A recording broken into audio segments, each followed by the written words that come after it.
In talking about that top talent, if I could just pile on, so that's all getting them in the door, right? Once they're in the door, how do you pick the right one? And I have to kind of go back to, I mean, we've implemented paneling, and I know, and there's a lot of different opinions out there, but I don't know that there's a lot of research validated things around selection. And Mhm. for me, and this is going to sound geeky, but I think it's really relevant for our audience.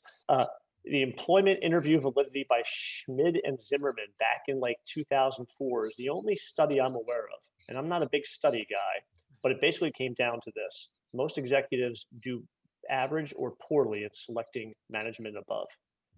And the best way to do it properly is a panel. You can actually go out, you can search online, you can look at the research, but it really comes down to doing separate interviews is broadly a waste of time. A properly done panel with structured scorecards and maybe a proper debrief at the end is actually the way that if you want to increase your hit rate, your batting average, I'm going to hire 10 people this year and I don't want to lose five, I want to keep 8 or 9 or 10. The right way to do it is with a panel, and that's actually backed up.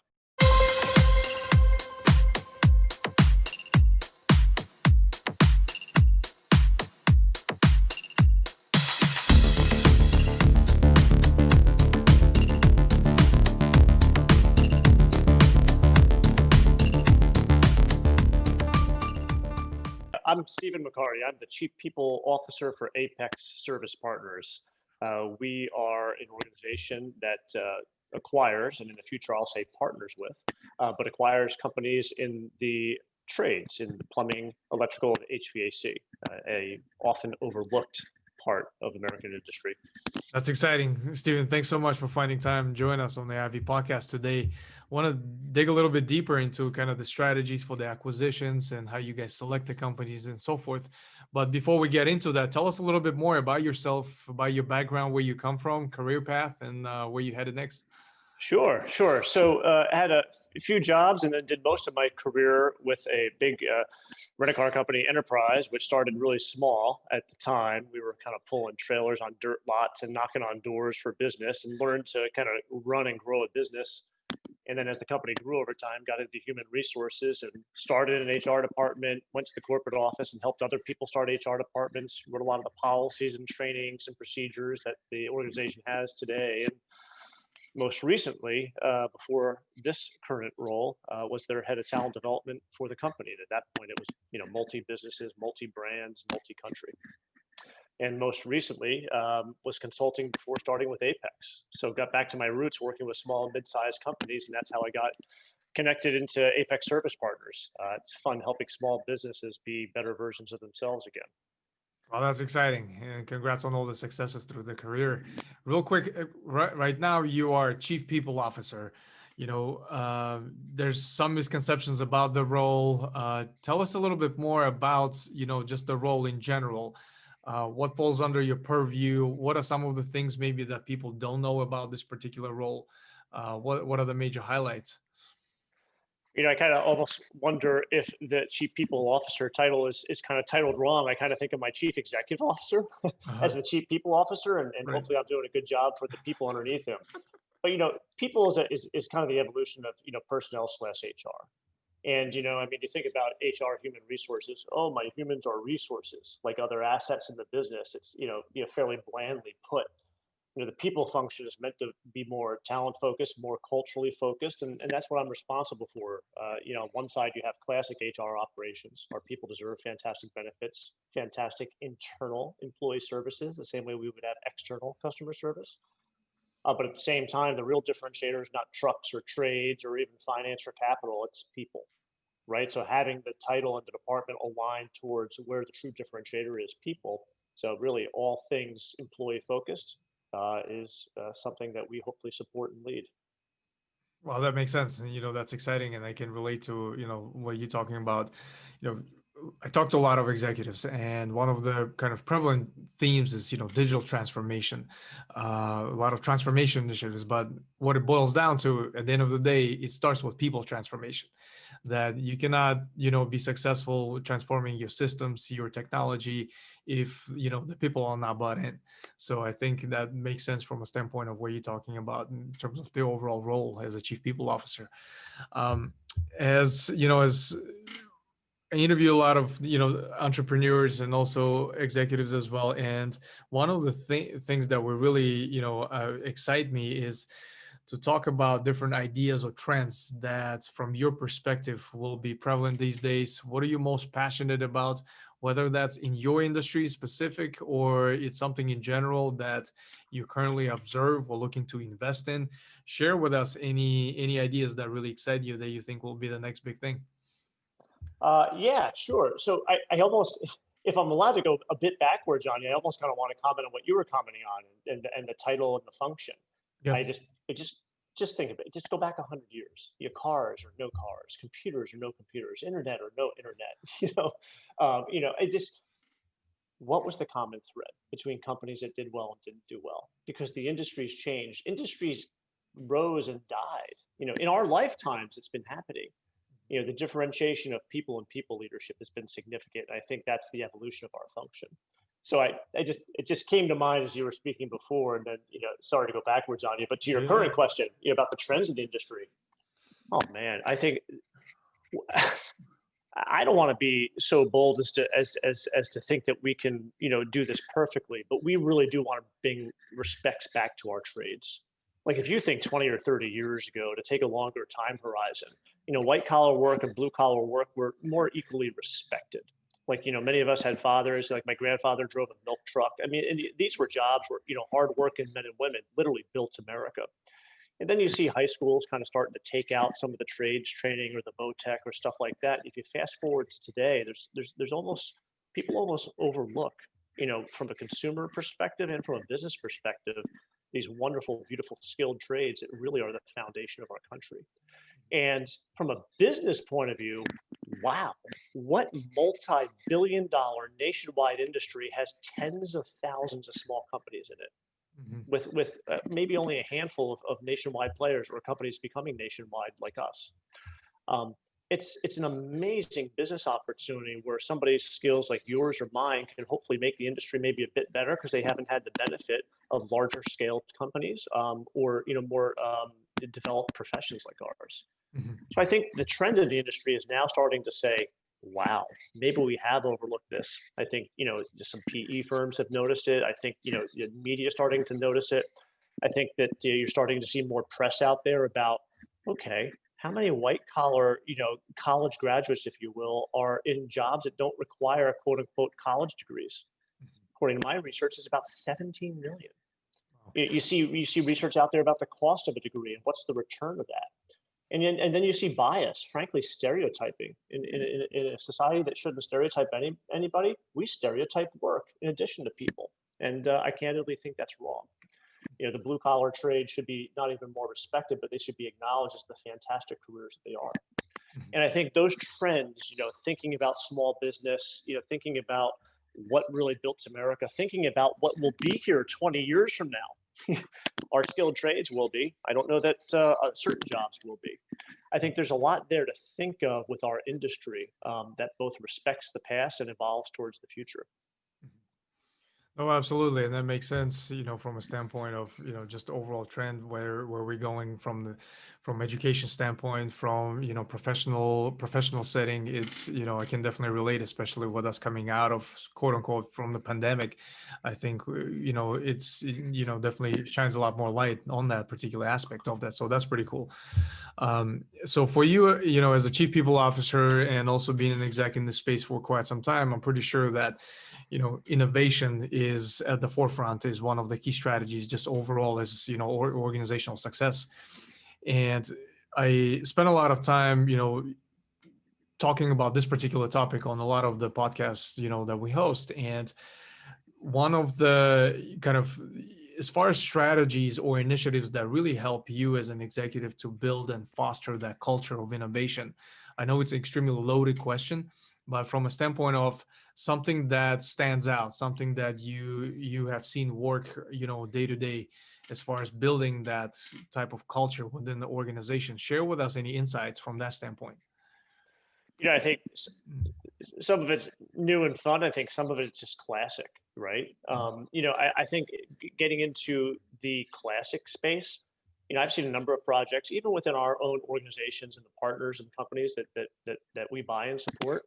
Um, just a couple of days ago, we were working on some different things with some compensation plans. I said, well, has anybody, or what did our, people doing these jobs say when we asked them? It's a good point. We should go check. Right. So sometimes as managers, as leaders, we have these different ideas and this innovation and this or that, or we read the periodicals, we listen to your, we listen to your podcast and we come up with these things. And for as simple as it is, we forget to get 5 or 10 of our best folks that are actually doing the front line, whatever job it is, get them in a room, get a pizza, and just whiteboard. What do you like? What don't you like? What would you change? Mhm. And even if they hit all the things that you would have hit anyway, it's their idea now, not yours. Right.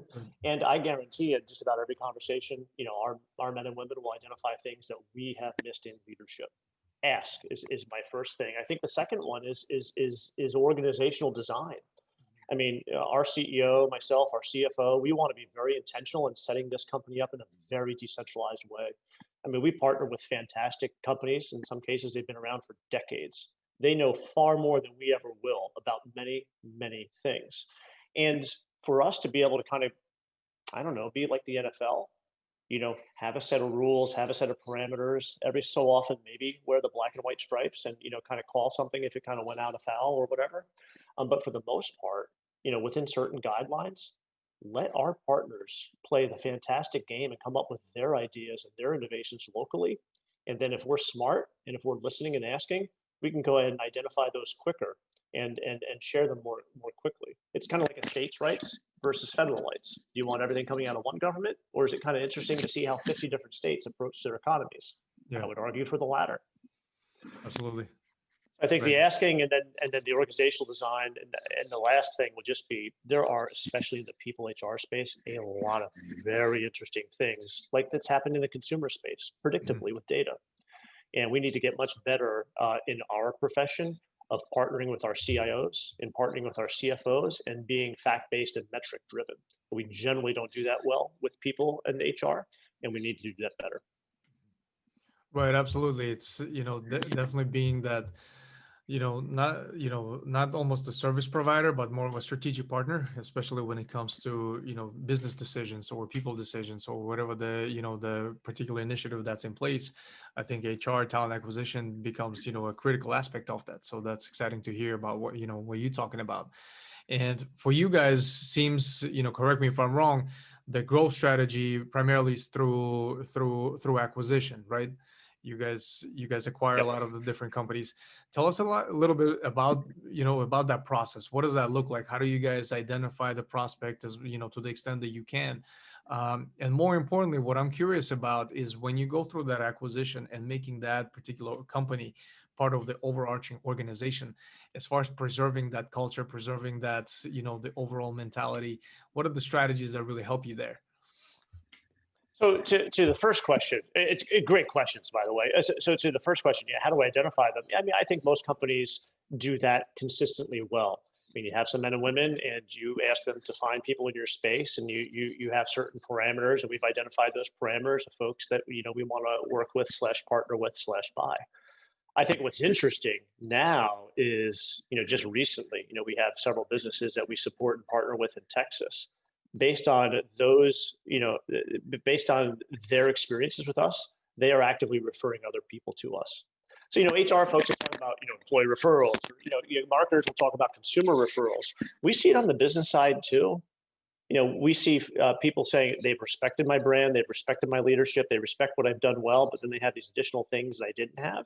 And that word gets out, man. And it gets out within your industry niche. And that's happening to us. So we're really excited about these kind of referrals that come in because hopefully it's a sign of respect for the way we've treated the previous partners that we've worked with. Um, what was the second part of your question? I'm sorry, Second I part forget. was around, as you guys go through with the acquisition and, make that company part of the, overall organization, as far as embedding that, the two different companies and, also preserving the core values, the core culture. What are the different strategies that really help you succeed in that particular situation? I think my CEO screened me with a question very similar to that when I got hired. Uh, This is back to org design. This is back to leadership. This is back to leadership not being about itself, mhm. right? So, I mean, how do we preserve the local cultures? First of all, that's very important for us with the skilled trades, these brands have in many cases been around for years and decades. Right. So how do you add value without destroying what they've done well? And that is, to a large degree, our respect for decentralization. We want to build local leaders to be better versions of themselves. And we've seen some things from larger company perspectives or from some other industries that maybe don't exist in most of these companies. So let's layer in the things that we've seen that could be helpful and not getting in the way of the things that they do well. And there's a lot of intentionality, man, that comes around with that. We literally call our business partners that are running large chunks, like a state or a certain section, multiple brands, if you will. They are called regional CEOs very intentionally. It's not title inflation because they are the chief executive officer of their local operation, and we need to support, enhance, but never replace that role. Right, absolutely. And that's pretty interesting because as I'm pretty sure you guys acquire companies of various size, whether that's, in the mom and pop shop or, much larger organization. And I'm pretty sure part of the evaluation strategy is also how to really preserve that, the culture that they have, but also at the same time make it part of, the Apex ecosystem. So I think that's pretty interesting how you guys go through that process. So you've been in HR talent acquisition space for quite some time, obviously thought leader in this. Share with us any insights or anything practical, or maybe even, things to avoid when it comes to interviewing. When candidates interview with you, give us a glimpse into interview with Steve. What does that look like? What do you ask? Do you get creative with it? And, what do you look for in some of the responses? But it's a great question because many of us have done this for years. I don't know that many people do it well. As a matter of fact, I think most people do it somewhere between below average and poorly. I would agree. Yeah. So starting with a candidate point of view, and part of this is Steve pet peeve, and part of this I think is really candidate perspective. Candidates, I call it the I statement. Like look at when folks are applying with you guys or if they're applying with us or what have you, especially at management and above roles. If there's a cover letter, which there's not always anymore, but if there's a cover letter, I love reading the cover letter and just counting the number of I's. I would like to work for your company because I have the skills that I can wind up having career growth, and I would like this and I would like that. And if I put my marketing cap on and take off my people cap, it's wrong. It's the wrong approach. Companies don't have jobs that are open for your needs. Once you do a great job, I'll walk off the face of the planet for you career-wise. But ultimately, my job is open because I have a business need. I mean, the I statement should be replaced with the you statement, right? And this goes through the cover letter, but it also goes through the interview. I understand that one of your biggest challenges right now is selecting leadership, because you are acquiring companies at a very fast rate, and then you call them partners. And that your leadership development program is formative right now, but I understand that you have some people like you with a lot of background in this space, and that's really interesting to me. That is an entirely different conversation than saying, I want to grow my career. Right. So flip the I statement as a candidate, flip it 180 degrees. It's not about what your future needs are. The company will care if you've selected the right company, but they'll care after you meet their needs. And I'm sorry to put it in such business terms, but it's true. Right. The other thing I would go from a candidate perspective, man, is just, stop applying for so many jobs. Apply for fewer jobs and just apply for them well. Mm-hmm. Like no ProSource, no Apex, know the company that you're applying for in lots of detail, and you will differentiate on that alone. You'll have far more hits and waste far less time by just being more thoughtful and targeted. Less is more, man. Less is more. I love that. I love those recommendations. And, recently I had, one success story where I had hosted one HR executive from a local healthcare company.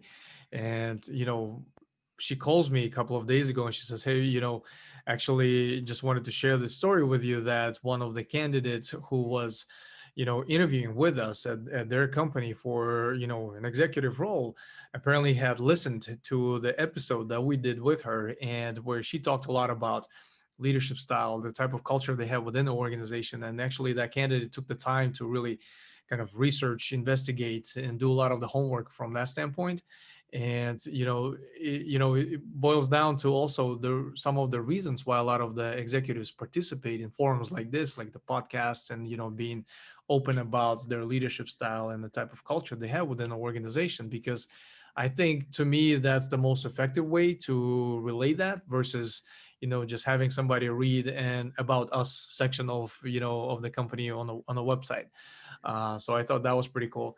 And kind of in the sense, what you're also talking about, providing the candidate with an opportunity to interview you as well, um, to make that a conversation, to make that, a dialogue versus just, hey, it's only me interviewing you as a candidate. I think there's a lot of misconceptions from that standpoint. So I love what you were talking about. 100%, man. Yep, absolutely. Um, in terms of, if we look at the current, the current times and, what's coming ahead, and a lot of, good questions that we get from our audience. Some are early stage career professionals coming out of schools, second year MBAs and so forth. Boils down to, what are some of the in-demand skill sets, these days, that are in demand, that will be in demand? Share with us any insights from your perspective. What would that be? What would you recommend kind of, investing as far as, learning or developing further skills? Curious to get your take on that. Well, I mean, broadly anything technical, right? So, I mean, you could put a whole lot into that, but I mean, our skilled trades, absolutely. I mean, you just look macroeconomically, not enough supply, more than enough demand. I mean, you see that, with a lot of the engineering, a lot of the, the computer IT type of stuff that you guys, I'm sure, know better than anybody. So I think from a technical skill point of view, you don't have to spend very long searching on Google to know which professions truly have that supply demand delta that is to a candidate's advantage. But beyond that, look, if you get an interview, you got the interview because you looked like you had the technical. All right. So let's just assume the technical, and technical could be the background of MBA, the experience, whatever it is. Anytime that you get an interview, somebody thought that you had those basic core skills. Now the argument is going, the decision is going to be made on the intangibles, right? I'm talking to 5 folks. They all looked decent with their CV. So now what am I differentiating on? Initiative, the I versus you statements, the understanding, the work ethic. You still are going to get back to those same things that were relevant 100 years ago, and they're going to be relevant 100 years from now. Mhm. It's going to be passion, growth mindsets, initiative, work ethic, those types of things, the ability to work cross departmentally and cross profession, especially increasingly nowadays. And I want to go back to growth mindset, because a lot of professions are going to outgrow folks that don't continue to grow within those professions. And having continuous learning, whether that be ongoing certifications, going back to school, whatever it is, just examples of continuous learning are critical, because otherwise company's going to outgrow you and outgrow you fast. Right, right, absolutely. No, I love that, and goes hand in hand with, technical skills. Yes, they're important, they're in demand, but at the same time, skills evolve, and if you don't match that up also with some of the, matching soft skills, be, some of the things that you had mentioned, ability to, from emotional intelligence perspective, ability to collaborate. I think those are the skills that require continuous development, and that's super important for, the period actually that we're entering these days, with being a remote workforce. Everything is being, done virtually. I think that even elevates that particular need for that. So that's great. So as a, chief people officer, what are the strategies that help you attract the top talent to your organization? Or maybe what's not working? What are the things to avoid? Curious to get your take on something that, has consistently produced great results for you. I mean, how many times? I mean, if I go back in the future and if I go forward in the future, go back in the past and forward in the future, how many times have you heard war for talent, war for this, war for that? I mean, the battle rages, right? So what are the key ingredients to folks who have done better than average? One of the reasons I joined Apex was frankly, my CEO and CFO, Will and AJ. Our CFO, our chief financial officer, said just recently on an all hands call that we had, hiring is the most important thing we do. Who? Have you ever heard another CFO say that? Love that. And it's not to say that other things aren't critically important, but he knows that if we get that next controller, right, that next VP of finance, that next HR director, whatever, everything else underneath that person gets right. So I guess, the first strategy is just making sure that non-talent acquisition, non-HR, non-people officers are actually engaged with that priority. And I know my boss feels that way, and I know our CFO feels that way. And that makes the lift that we do in talent and people that much easier. That being ingredient one, I think ingredient two is to don't think like HR people. Think like the marketing folks. Like our new marketing leader, Akrit, comes from a consumer marketing background at a major company locally, and he's just fantastic. And what he does with consumers, we should do with candidates. Know your audience. For us, where's the military? Where's the MBAs? Which MBAs have we hired in the past? What programs have the military men and women come in the past? How do I customize my message? How do I become a niche marketer in recruiting? And there's a lot of intentionality around defining audience, defining persona, defining the communications, and then building a media plan so that I do less work, but in pools that have greater production. And that is a great partnership, I think, between people and marketing. And then I think the last ingredient for us as companies is, a lot of times, frankly, HR, recruiters, talent acquisition, we become little fiefdoms. And I don't like it. Like, who's our competitor inside the company? Nobody.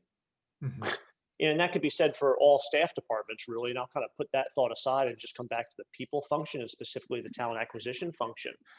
I think very strongly that when we have multiple recruiting professionals, that we should be able to have them developed kind of like the decentralized org chart we talked about before with our regional CEOs, in such a way so that they have an incredible amount of autonomy and leadership and ownership for the local operations.